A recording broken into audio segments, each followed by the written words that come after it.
Assalamualaikum warahmatullahi wabarakatuh. Perkenalkan, nama saya Amir Saleh. Saya merupakan salah seorang dosen di Teknik Informatika Fakultas Sains dan Teknologi Universitas Prima Indonesia.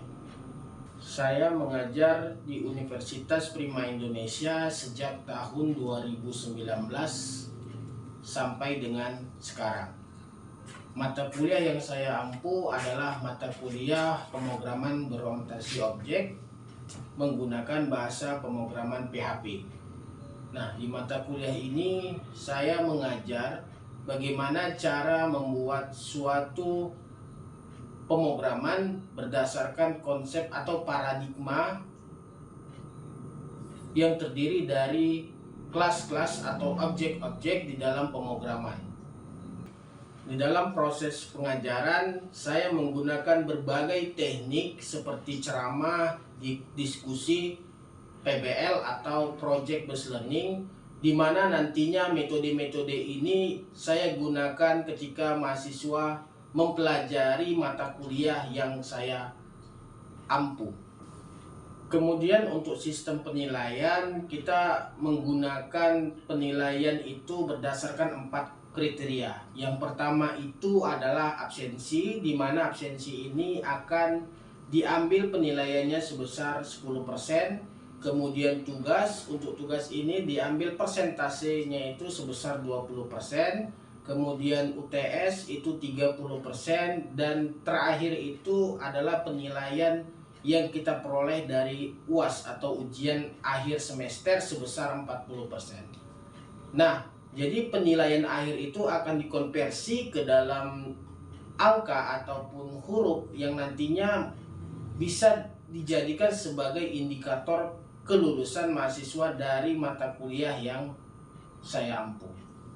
Adapun tujuan dari mata kuliah pemrograman berorientasi objek menggunakan bahasa pemrograman PHP nantinya adalah mahasiswa dapat mengembangkan sebuah aplikasi atau sistem yang berguna bagi masyarakat yang dapat diterapkan ke dalam masyarakat dengan menggunakan konsep atau paradigma pemrograman berorientasi objek. Jadi intinya mahasiswa itu nanti bisa membuat suatu sistem yang berguna bagi masyarakat, di mana sistem ini bisa dibuat secara berkolaborasi antara satu mahasiswa dengan mahasiswa lainnya. Adapun proses pembelajaran yang dilakukan itu bisa menggunakan 2 metode. Yang pertama itu metode offline, di mana metode ini dilakukan secara tatap muka. Dalam tatap muka ini saya menggunakan slide PowerPoint dalam penyampaian materi-materi yang saya bawakan. Kemudian pembelajaran bisa juga dilanjutkan melalui pembelajaran online, di mana proses pembelajaran online ini dilakukan untuk memenuhi materi-materi yang mungkin tidak bisa disampaikan melalui pembelajaran offline. Demikian perkenalan yang bisa saya sampaikan, kurang lebih saya minta maaf dan saya ucapkan terima kasih.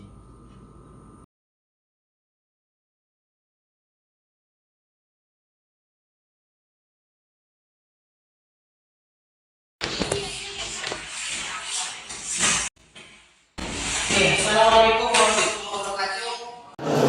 Salam sejahtera bagi kita semua. Selamat pagi. Jumpa lagi dengan saya, ya. Dan perkenalkan, nama saya Amir Saleh. Saya salah satu dosen teknik informatika sejak tahun 2019 di Universitas Prima Indonesia. Beberapa pun mata kuliah yang saya ampu seperti sistem digital, kemudian pemrograman berorientasi objek, kemudian microcontroller dan internet of things. Ya, jadi untuk di semester 3 ini saya dikasih yang mana untuk mengajarkan salah satu mata kuliah yaitu pemrograman berorientasi objek menggunakan bahasa pemrograman PHP. Ya, jadi sebelumnya untuk kalian udah ada yang pernah belajar PHP atau belum? Udah? Belum. Gimana Bang? PHP apa nih Bang sekarang? Kemudian harap kelas ya? Beda Bang. Ada yang udah pernah, mungkin di sini ada yang dari SMK atau dari multimedia, SMK Teknik Informatika atau sistem sistem pemasiaran? Belum pernah. Nah, PHP ini merupakan salah satu bahasa yang kita gunakan untuk membuat aplikasi berbasis web. Ya, jadi kalau kita misalkan bangun sebuah aplikasi web, itu ada setidaknya 3 pemrograman yang kita gunakan. Yang pertama itu HTML. Kemudian nanti ada CSS. CSS itu biasanya untuk stylenya, untuk pewarnaannya dan sebagainya. Yang terakhir itu JavaScript. Nah, PHP ini digunakan untuk membuat web itu menjadi dinamis. Apa dinamis? Dinamis itu dia kodenya bisa berubah-ubah. Web ini kan terbagi menjadi 2, ada yang statis, ada yang dinamis. Kalau dia statis, berarti tampilannya itu nggak berubah. Jadi kalau misalkan kita punya 1000 mahasiswa, berarti ada 1000 tampilan yang harus kita sediakan, mulai dari nama, kelas dan sebagainya. Sementara kalau dia dinamis, kita cuma punya 1 page. Yang beda di mana? Di datanya. 1 page kita tampilkan, di situ ada nama, titik 2 gitu kan. Siapa namanya? Kita tinggal panggil dari database. Nah, kita lanjut. Di pertemuan pertama ini kita akan membahas tentang pengantar bahasa pemrograman orientasi objek. Jadi untuk di UNPRI khususnya udah sekitar 3 tahun kita sudah menggunakan PHP. Sementara ketika saya belajar pemrograman orientasi objek ini masih menggunakan yang namanya bahasa pemrograman Java atau C++. Kita diarahkan untuk belajar tentang PHP. Ya, tujuannya apa? Tujuannya nanti ketika kita belajar PHP ini, pemrograman orientasi objek PHP ini dilanjutkan dengan mata kuliah semester berikutnya namanya apa? Full Stack Web Development. Jadi kalian memang disiapkan untuk menjadi seorang developer web. Salah satunya. Selain nanti kalian bisa jadi developer Android, kalian juga bisa menjadi seorang developer web. Tujuan pembelajaran kita hari ini adalah yang pertama itu mahasiswa mengerti yang dimaksud dengan bahasa pemrograman dan kegunaannya dalam kehidupan. Ya kan? Kita udah rasakan kemarin itu kita belajar bahasa pemrograman visual kan gitu kan? Pakai apa? Pakai Visual Basic kan gitu. Kemudian ada lagi bahasa C yang kita gunakan ya kan, dasar bahasa pemrograman. Kita bisa merasakan apa yang bisa kita bangun kan? Kemarin kalian udah buat sistem kan? Sistem apa? Penjualan gitu kan? Menggunakan Visual Basic. Nah, yang kedua, mahasiswa dapat membedakan antara bahasa pemrograman prosedural dengan bahasa pemrograman orientasi objek. Kalau yang di semester 1 kita belajar bahasa pemrograman prosedural, kita pakai bahasa C. Ingat masih? Kalau pakai bahasa C kan kita yang pertama deklarasi variabel gitu kan. Kemudian nanti ada proses dan sebagainya gitu. Nah, bedanya kalau kita bangun pakai bahasa pemrograman orientasi objek ini terdiri dari objek-objek kelas-kelas intinya gitu. Jadi kalau kita bisa bilang lebih enak dalam maintenance gitu. Jadi kalau misalkan kita pakai prosedural, itu satu file yang kita gunakan itu seluruhnya dijalankan. Kemudian kalau ada kesalahan kita harus cek baris per baris. Tapi kalau misalkan nanti kita menggunakan PBO, maka nanti kita tinggal buka file yang ada kesalahannya aja. Jadi nggak capek kita mencari di mana kesalahan dalam pemrogramannya. Kemudian mahasiswa mengerti tujuan dan kegunaan mempelajari bahasa pemrograman orientasi objek. Ya, umumnya bahasa pemrograman ini banyak digunakan ketika kita bekerja dalam tim. Kan gitu. Nah, misalkan tim ini membangun untuk page ini, yang ini.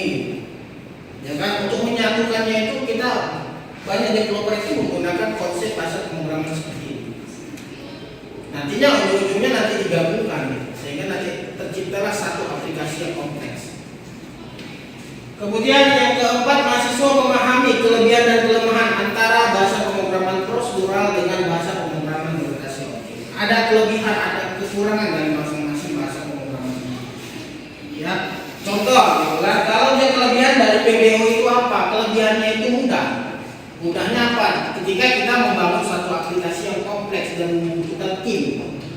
Sementara kalau misalkan kita menggunakan prosedural, ini ribet kekurangannya. Kelebihannya apa? Efektif ketika kita membangun sebuah program yang sederhana. Jadi kalau yang sederhana lebih enak pakai yang prosedural. Tapi kalau yang kompleks itu lebih enak pakai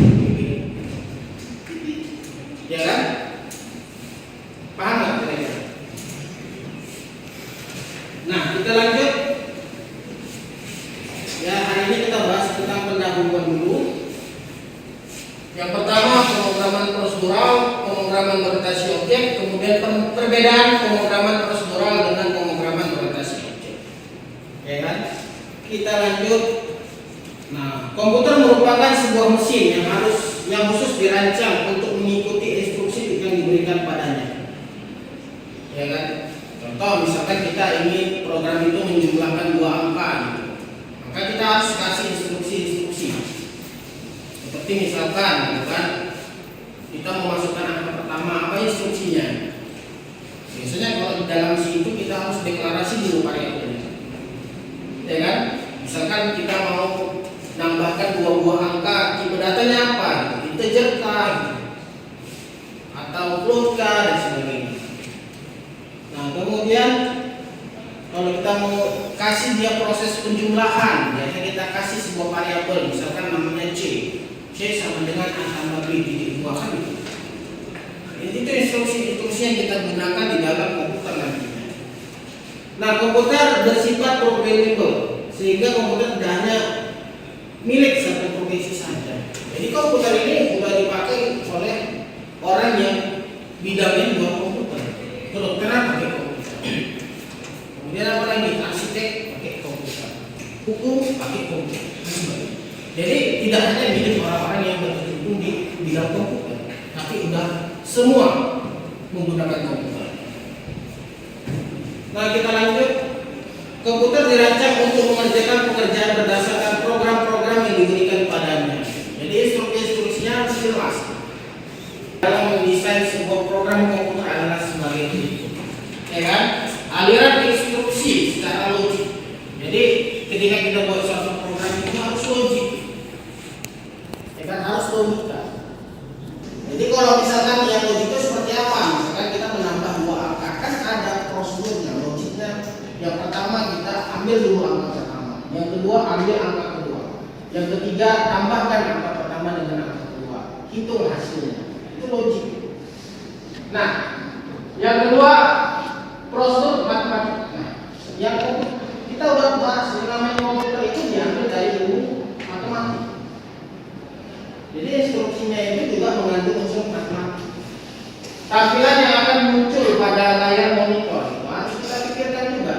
Ketika misalkan orang klik login, muncul apa? Jangan pula nanti muncul deskripsi tentang dirimu. Dia mau login nih.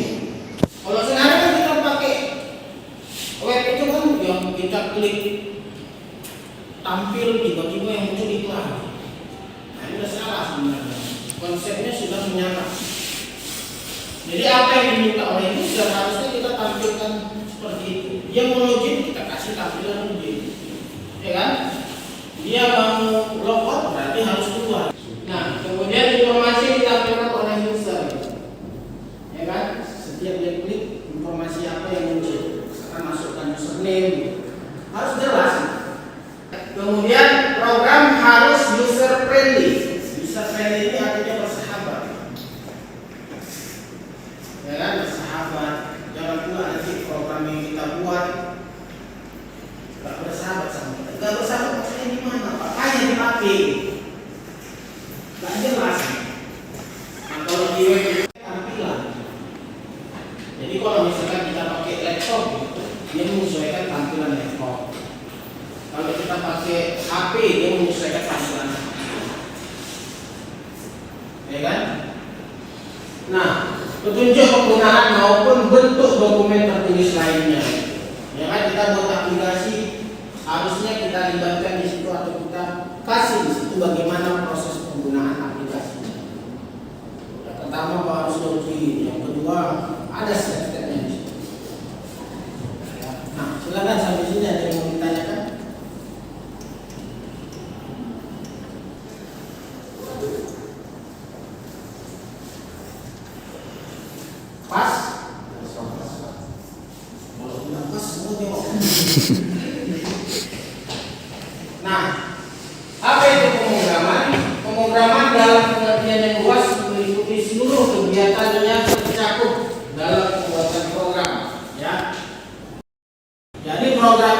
bukan asal buat, sama seperti kita di semester 2 yang lalu.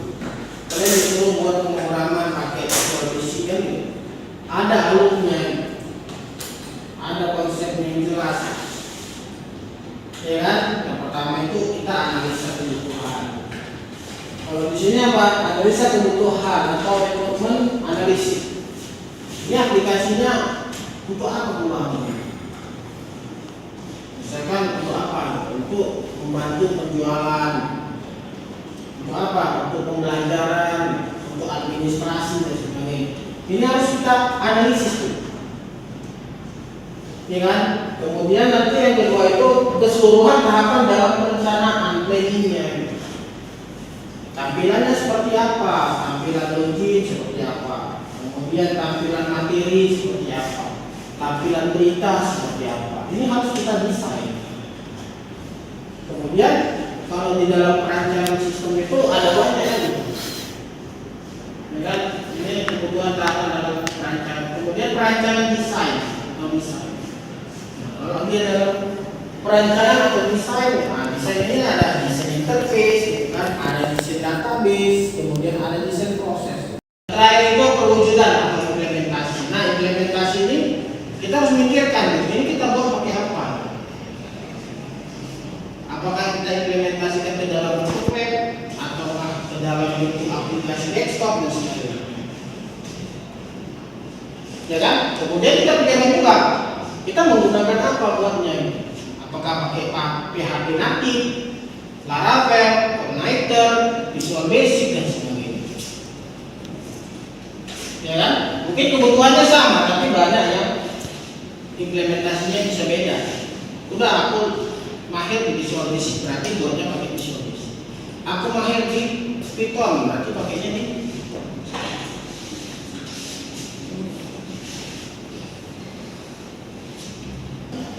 bahasa apa yang pernah dipelajari atau mahir dari bidang itu?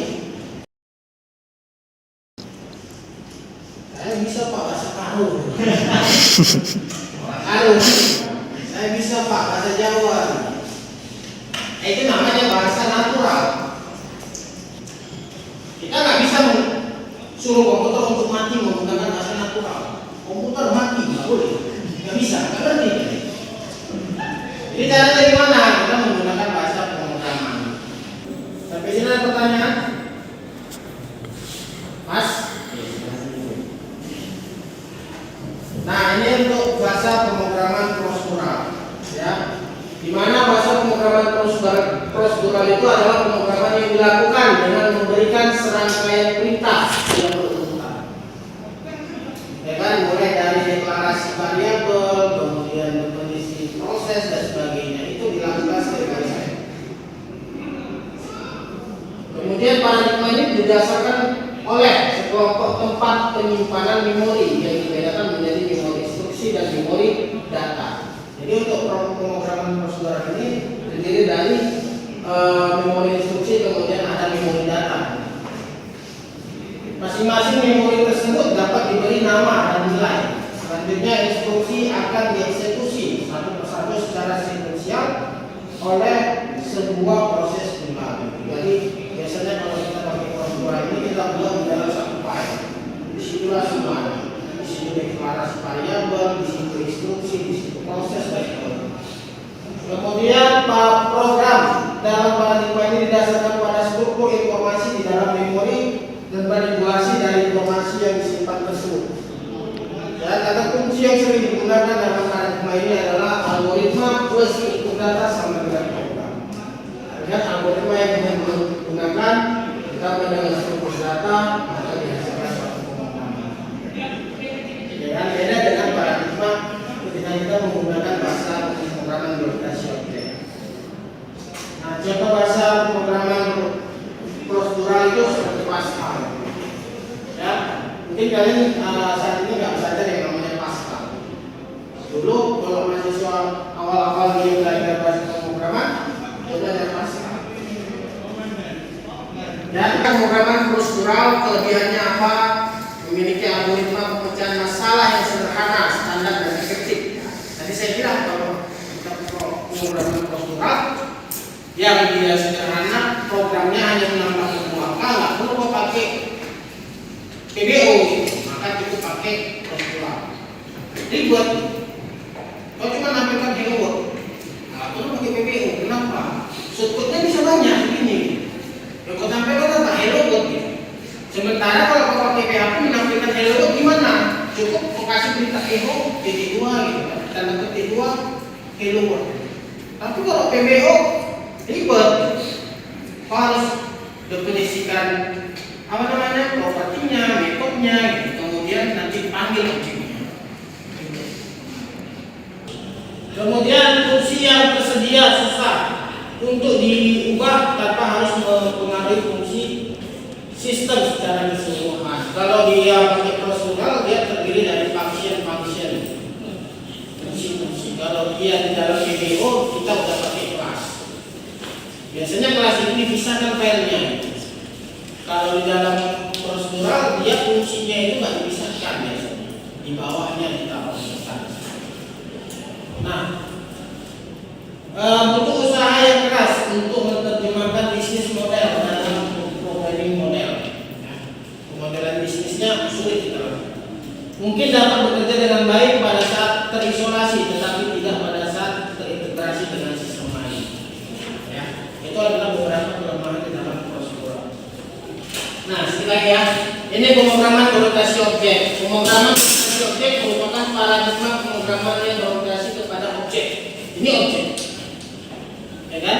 Ini objek. Nah, semua data dan fungsi di dalam paradigma dibungkus dalam kelas-kelas dan objek-objek. Ya kan? Nanti kita kenal istilah ada namanya properti, ada namanya method. Itu dibungkus di dalam kelas. Dibungkus di dalam apa namanya? Objek. Ini objek. Ya, paradigmanya sedikit berbeda.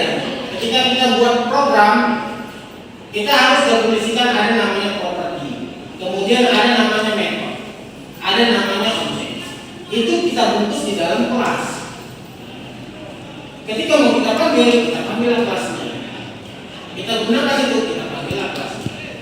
Nah, berbeda dengan logika pemrograman terstruktur atau prosedural. Setiap objek dapat menerima pesan, memproses data dan mengirim pesan ke dalam objek lainnya. Bedanya di mana? Coba kita lihat di sini. Ini paradigmanya harus kita pahami betul ini. Ya, ini contoh objek. Kalau saya tanya ini objek apa? Orang manusia. Kalau kita bilang mahasiswa, kan gitu. Nah, mahasiswa sebagai objek di sini, dia punya yang namanya atribut atau data. Kemudian mahasiswa ini punya metode. Metode itu apa? Function atau behavior, tingkah yang bisa dia lakukan, tindakan yang bisa dia lakukan. Nah, mahasiswa ini sebagai objek dia bisa apa? Dia bisa jalan, dia bisa nulis, itu tindakan. Apalagi dia bisa berlari. Nah, kita analogikan sebagai mahasiswa kalian. Ya kan? Kalian sebagai mahasiswa, kalian adalah objek kan gitu. Atributnya apa? Di dalam sistem. Atributnya itu bisa nama. Itu atribut. Data. Apalagi kelas, umur, NIM, nama orang tua, nomor telepon, itu semua atribut. Nah, dalam sistem kalian bisa apa? Bisa login, bisa absen. Itu metode. Itu semua nanti kita bungkus di dalam kelas. Pada saat kita butuh, kita bisa panggil. Nah, kelas ini kita bisa definisikan sendiri. Namanya apa? Misalkan kelas ada namanya mahasiswa.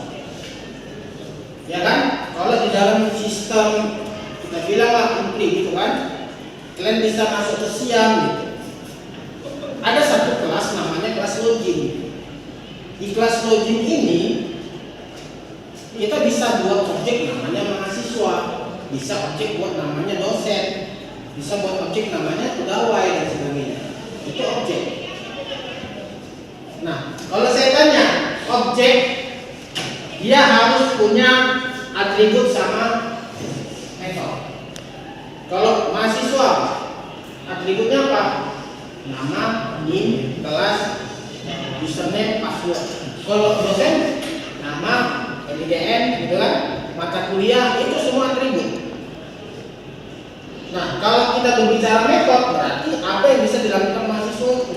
Dia bisa login, dia bisa delete mata kuliah, mengambil mata kuliah, itu namanya metode. Itu prosesnya kita jelaskan di dalam sebuah kelas. Fungsi apa, tindakan apa yang bisa kita lakukan? Sama seperti nanti dosen, dia bisa ngapain dan sebagainya. Ya. Nah, contohnya apa?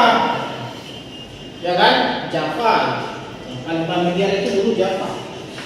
Ya kan, sekarang orang udah pakai Python, berubah. Kemudian PHP, PWO, ya kan? Nah, kemudian terakhir Python. Ini yang paling familiar sekarang. Dia pakai kelas. Kalau kalian nanti semester 3 atau 4 itu belajar Python, ini saya sarankan harus diperdalam. Kenapa? Sekarang banyak orang yang mau jadi data analis gitu kan. Ini kan data analis ini sekarang yang lagi dibutuhkan di berbagai besar. Silakan pelajari Python. Nah, kelebihan di dalam PWO apa? Yang pertama itu dalam menggunakan sebuah kelas cukup sekali, tidak perlu ditulis berkali-kali. Buat kelas, namanya kelas login gitu kan. Jadi nggak perlu dibuat berkali-kali, cukup buat satu. Yang beda apa? Variabelnya. Ya kan, atribut. Itu yang bedakan atribut sama metodenya.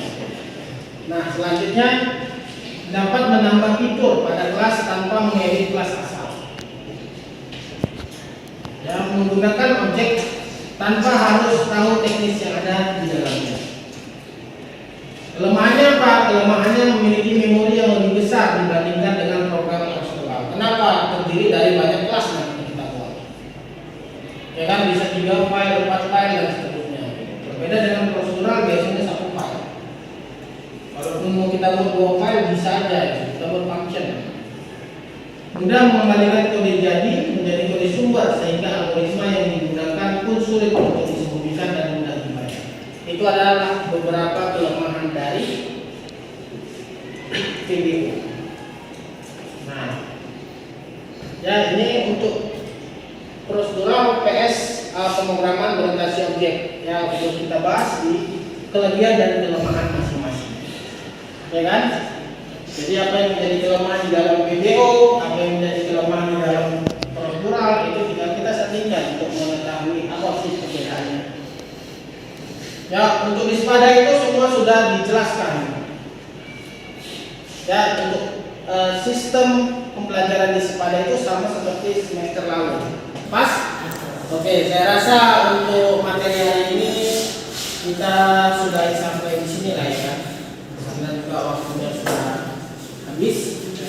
Ya, jadi untuk berikutnya kita akan bahas tentang fokus terhadap properti metode di dalam PHP. Bagaimana cara membangun sebuah pemrograman menggunakan PHP yang berorientasi terhadap objek. Ya, kurang lebih saya minta maaf, minggu depan kita lanjut di waktu dan jam yang sama. Sekian, assalamualaikum warahmatullahi wabarakatuh. Selamat pagi. Pagi Pak.